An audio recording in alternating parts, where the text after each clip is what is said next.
Uh, 6 in the morning. Actually, my bad.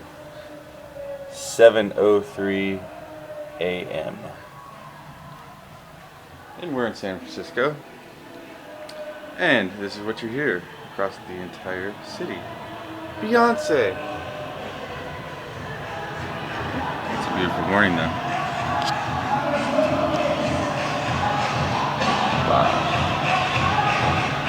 So, apparently if you're running in a marathon, you need to hear Beyonce to get you started. It's a girl power song. Yeah. What does it have to do with running again? Oh, I guess we needed to wake up anyways. Not like we had a choice. Call ahead next time. Ask if there's any marathons going on. All the single ladies. Okay. All the single ladies. We're gonna go get some breakfast.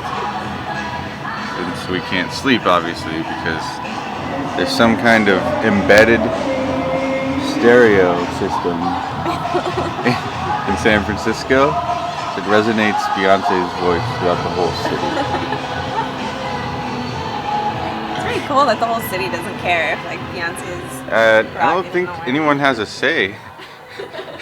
It's just happening. I don't think you can vote on whether or not you want to sleep or not.